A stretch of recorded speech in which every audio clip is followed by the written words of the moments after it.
তার উপরে জুলুম হয়েছে, নির্যাতন হয়েছে, কিন্তু কোনোদিন তিনি অন্যায়ের কাছে মাথা নত করেননি। বাংলাদেশের মানুষ চিরদিন তাকে স্মরণ রাখবে। দেশনেত্রী বেগম খালেদা জিয়া, যিনি গণতন্ত্রের অতন্দ্র প্রহরী হিসেবে তার জীবনের একটি অংশ তিনি বাংলাদেশের মানুষের জন্য বিলিয়ে দিয়েছিলেন। আপনারা জানেন 1982 সালে শহীদ প্রেসিডেন্ট জিয়া রহমানের তিরোধানের পরে রাজপথে নেমে এসেছিলেন দেশনেত্রী বেগম খালেদা জিয়া গণতন্ত্রের সৈনিক হিসেবে। তিনি রাজপথে ছিলেন, তিনি সম্মুখের দরজা দিয়ে রাজনীতিতে প্রবেশ করেছিলেন। তিনি অন্যায়ের সঙ্গে কোনোদিন আপোষ করেননি, তাই নীতির প্রশ্নে তিনি ছিলেন আপোষহীন।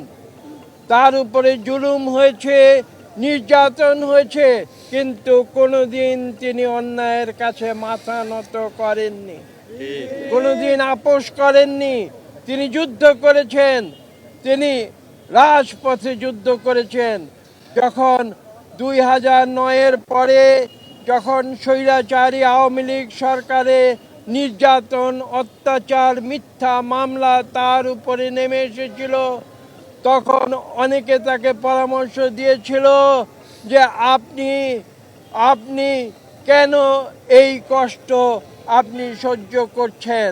4 গুণ শক্তিশালী এনজাইম ও অধিক ফেনা সমৃদ্ধ অরিক্স সিলভার ওয়াশ মাত্র 70 টাকায়। তিনি বলেছিলেন যে আমি ন্যায়ের জন্য, আমি সত্যের জন্য আমি যুদ্ধ করছি, আমি সংগ্রাম করছি বাংলাদেশের মানুষের জন্য, আমি সংগ্রাম করছি বাংলাদেশের গণতন্ত্র পুনঃপ্রতিষ্ঠার জন্য। তিনি যেভাবে বাংলাদেশে একবার সেনা শাসন থেকে অব্যাহতির জন্যে এদেশে যুদ্ধ করে পার্লামেন্টারি গণতন্ত্র ফিরিয়ে এনেছিলেন, ঠিক একইভাবে পরবর্তীতে 2024-এর ছাত্র জনতার আন্দোলনের পূর্ব মুহূর্ত পর্যন্ত তিনি গণতন্ত্রের জন্য সংগ্রাম করে গিয়েছেন স্বৈরাচারী আওয়ামী লীগ সরকারের বিরুদ্ধে, এবং তিনি সেই যুদ্ধে নিজেকে বিজয়ী বলে তিনি প্রমাণ করেছেন। আজকে আমি যে কথা বলেছি, তিনবারের প্রধানমন্ত্রী, বাংলাদেশের প্রথম নারী প্রধানমন্ত্রী, বাংলাদেশের নারী শিক্ষার জন্যে যিনি সবার আগে কথা বলেছিলেন, সেই দেশনেত্রী বেগম খালেদা জিয়া আজকে পৃথিবী থেকে বিদায় নিয়েছেন। আমরা বিশ্বাস করি বাংলাদেশের মানুষ চিরদিন তাকে স্মরণ রাখবে। সবাইকে ধন্যবাদ।